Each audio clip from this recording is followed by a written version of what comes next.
시위도 하고 집회도 하고 몸부림을 쳤지만 참 여기까지 왔습니다. 근데 우리 민경희 의원님의 그 집념으로 당신의 한 표가 위험하다라는 다큐멘터리가 만들어진 것에 너무 감사하고요. 정말 이 시사회를 오늘 여기 꽉 채워서 많은 분들이 동참해서 보기를 원했는데 소수의 우리 정예원들만 모이신 것 같습니다. 정말 참 감사드리고요. 그동안에 있었던 과정을 우리 민경희 의원님께서 나오셔서 이 만들어진 과정과 앞으로의 계획 모든 좋은 말씀 해주실 겁니다. 민경희 의원님 나오실 때 큰 박수로 환영해 주시기 바랍니다.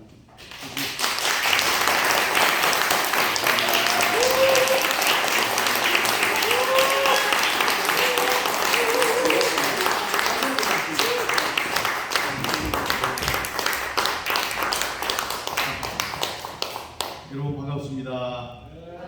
네, 서울에서 함께 와주신 분들도 감사하고, 그다음에 이 지역에 계신 그 지도자 여러분 귀한 시간 내주셔서 저녁 시간 또 여러 가지 약속들도 있으실 텐데 와서 이렇게 만나 뵐 수 있게 돼서 반갑고 큰 영광으로 생각합니다. 지금 잘 이제 설명을 해주셨습니다만은. 이 다큐멘터리가 만들어졌다는 것은 정말 감개무량한 일입니다. 특히 지난 3년 동안 저와 함께 풍찬 노숙하면서 어느 때는 이 어깨에 눈이 이렇게 쌓일 정도로 우리가 잠깐 앉아서 강남에서 집회를 하는데 우리는 뭐 눈이 오나 보다 했는데 사진 찍힌 걸 보니까 이 머리 위, 뭐 어깨 위에 눈이 이렇게 쌓일 정도로 추운 날도 있었고요. 버스를 기다리면서 발이 얼어서 이거 동상에 걸리는 게 아닐까 이렇게 걱정이 될 때도 있었습니다. 또 그때 우리가 이제 1인 시위를 할 수밖에 없는 그런 열악한 때도 있었는데 그때는 굉장히 더웠습니다. 강남에 더워서 이거 우리가 언제까지 이렇게 버틸 수 있나 하면서 그 땡볕 아래서 고생을 했던 그 기억이 있습니다. 그때는 사실 끝이 잘 보이질 않았습니다. 우리가 이 긴 싸움에서 이겨낼 수 있는 것인지 혹은 끝은 나는 것인지 암울했습니다. 지금은 우리가 좀 밝은 얼굴로 이렇게 여러분과 말씀을 나눌 수 있지만 한 1년, 한 2, 3개월 전으로 한번 돌아가 볼까요? 그때는 대통령이 문재인이었습니다. 그리고 우리가 시위를 하려고 하면 코로나 때문에 하면 안 된다고 해서 1인 시위만 할 수 있다고 한 적도 있었습니다. 제가 1인 시위를 제가 했더니 그 경감이라고 하는 친구가 하나 여기 와가지고 저한테 이렇게 손가락질 하면서 저하고 싸우려고 하더라고요. 제가 그래도 전에 전직 국회의원이고 청와대 대변인도 했고 9시 뉴스 앵커도 하고 이제 그런 사람이 올라가서 그래도 1인 시위라는 국민의 이 권리, 이 주권 뭐 이런 것을 간신히 명맥을 유지하려고 노력하고 있는데 그것을 조롱했습니다. 그런 때가 최악이었다고 생각합니다. 그 결과 제가 무려 7개 재판을 받고 있죠. 그 7개 재판을 여건 얻는 것은 무리한 일입니다. 그건 뭐 전부 다 제가 무죄 판결을 받을 것을 자신하고 있습니다만은 그동안에 좀 불탕을 먹어봐라 뭐 이런 심정으로 저는 무려 7개의 뭐 크고 작은 뭐 큰 거는 없습니다만 그래 사소한 일로 저를 재판에 넘겼습니다. 그리고 그때는 또 어땠습니까? 우리가 뭐 우리 편 혹은 우파의 대통령이 당선될 것이라는 우리가 확신이 있었나요? 전혀 없었죠. 예, 없었고 그들이 부정선거를 저질렀는데 그냥 총선보다 한 10,000배는 더 중요한 대선을 똑같은 방법으로 밀어붙일 것이다. 그러니 암울했습니다.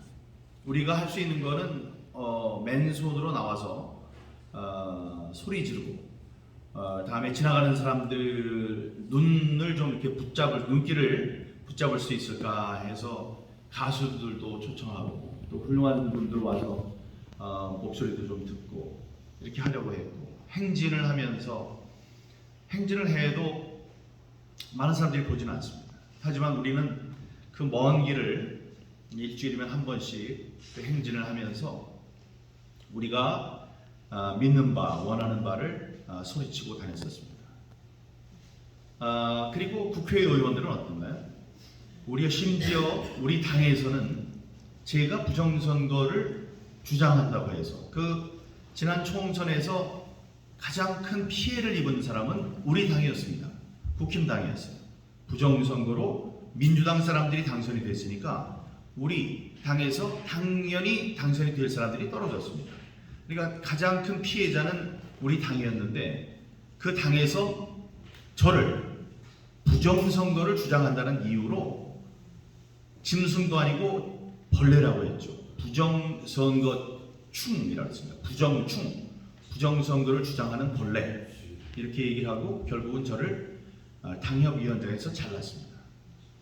이건 아주 치욕스러운 일이었죠. 가슴이 아프고 속상하고 원통한 일이었습니다.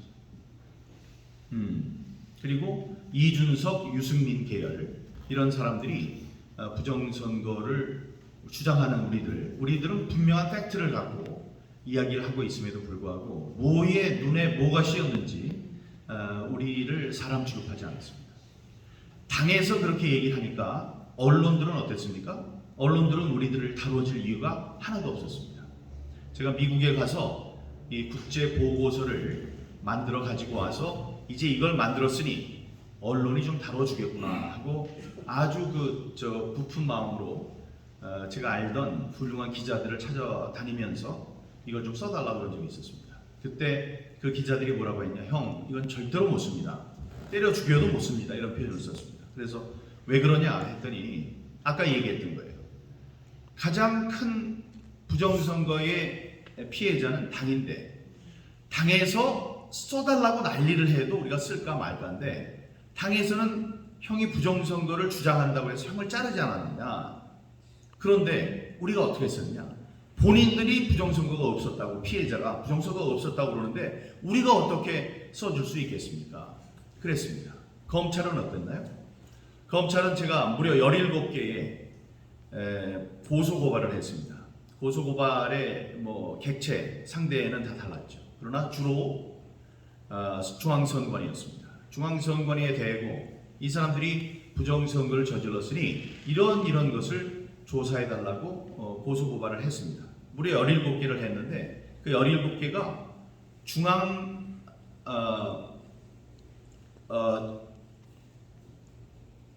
중앙법원이 아니고 중앙검찰청, 그러니까 이승윤이 있던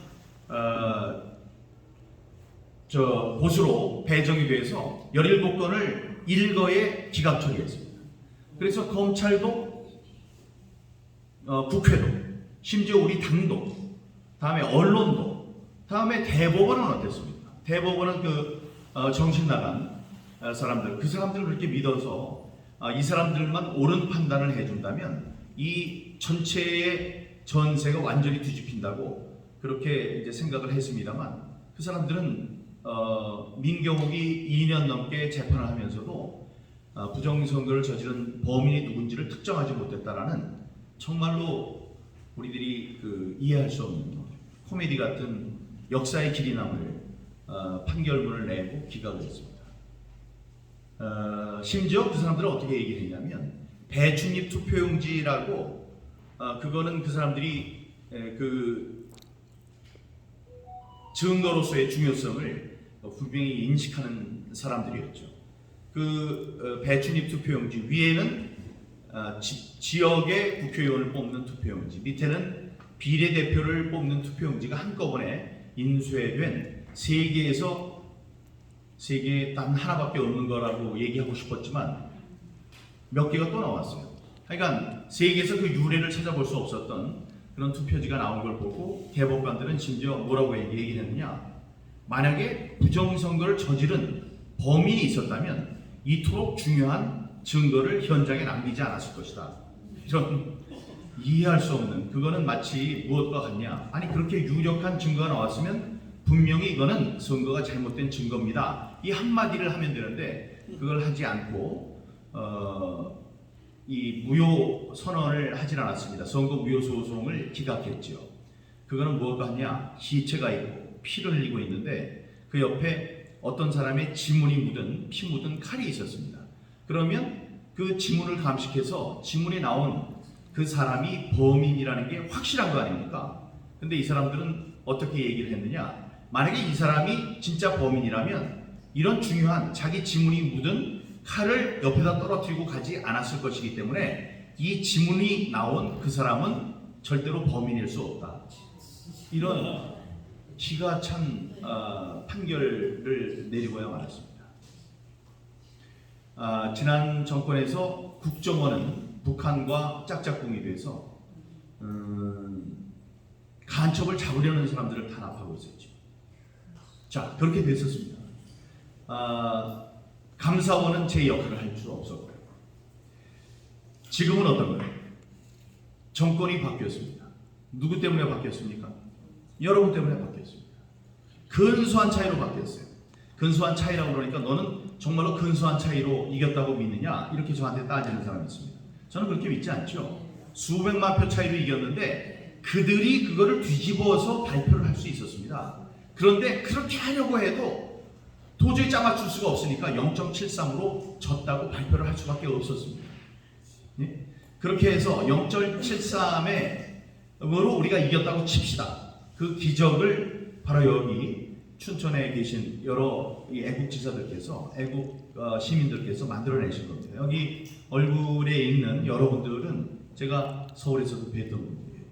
아니면 이 자리에서 영원으로 또 기도로 함께 해주신 분들입니다. 그렇게 해서 대통령이 바뀌었습니다. 대통령이 바뀌니까 대통령의 동창 중에서도 제일 똑똑하다는, 그리고 제일 부정선거에 대해서 관심을 가진 그런 열성, 여자 판사 출신 한 분이 판사 출신이 맞겠죠? 그 지금 감사원의 감사위원으로 들어가 있습니다. 그분이 장관급이죠. 또 한 사람, 서울대 법대를 나온 판사 출신의 한 사람이 옛날에 조혜주가 앉아있던 중앙 선거안위의 상임위원으로 들어가 있습니다. 장관직 3명 가운데 1명으로 들어가 있습니다. 국정원은 어떻습니까? 국정원 원장이 똑똑한 분입니다. 국정원 원장이 똑똑해서 이번 이 부정선거 사태를 이 체제를 뒤흔드는 엄청난 국기문란 사태로 인식을 하고 있습니다. 그래서 철저하게 이거를 이제 손을 봐야 되겠다는 생각하에 이번에 북한 해킹 사건을 이제 발표하게 이르렀고, 거기에 저항하는 중앙선관위의 행태를 고발하기에 이르렀죠. 거기에 한동훈 장관이 저기 앉아 계신 김영신 우리 목사님과 저희가 제출한 진정서, 중앙선관위를 수사해달라는 진정서를 받고 답신을 했습니다. 한동훈 장관이 이 사건을 대검찰청에 이송을 해서 수사하도록 하겠다. 수사의 과정을 여러분에게 소상하게 설명하도록 하겠다. 이런 게 왔습니다. 언론은 어때요? 조선일보, TV조선, 중앙일보, 여기에서 특종들을 쏟아내고 있습니다. 사설과 칼럼으로, 또 특종 기사로 이 부정선거를 다루고 있습니다. 그 무엇보다도 그 백미가 바로 지금부터 여러분들이 보실 다큐멘터리입니다. 이 다큐멘터리가 각 지역을 다니면서도 특히 이 교회를 빌어서, 교회에 이렇게 하면 아주 편할 거를 옆으로 놓고 이 그 교회에서 이렇게 상영되는 것은 참 큰 뜻이 있다고 생각합니다. 이게 사람이 할 수 없는 일이에요. 제가 다큐멘터리를 잘 만드는 KBS의 기자 출신이었습니다. 23년 동안 기자 생활을 했고, KBS 9시 뉴스 앵커도 했고, 청와대 대변인도, 워싱턴 특파원도 했죠. 근데 제가 이 다큐멘터리를 만들면 밤 11시에 해도 시청률이 14% 이상 나오는, 옆에 영화를 틀고 뭐 서세원이 나오는 TV 코미디 쇼와 같이 경쟁을 해도 14.4%라는 엄청난 시청률을 올리는 그런 재미있게 또 의미 있게 다큐멘터리를 잘 만드는 기자였습니다. 근데 이거를 제가 만들려고 해도 그게 혼자 힘으로 되질 않았었습니다. 근데 이제 어느 순간에 이 로마 국제 영화제에서 다큐멘터리 부문 최우수상을 받은 김덕영 감독이 붙여주셨다는 표현을 해야 됩니다. 그리고 돈이 많이 들어요.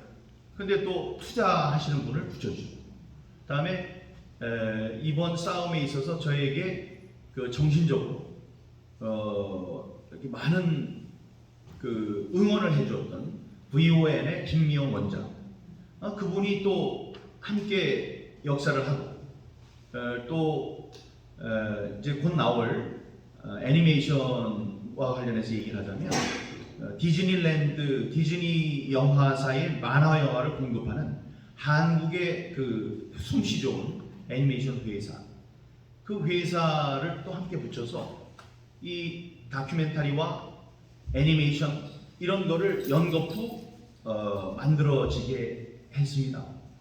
사람이 할 수 있는 일이 아닙니다. 근데 이게 단시간 안에 지금 4월 15일 날 시사회를 국회에서 시작했으니까 지금 한 달이 됐습니다. 한 달 됐는데, 한 달이 되던 그 시점에 10만 명을 넘어섰습니다. 예, 여러분 감사합니다.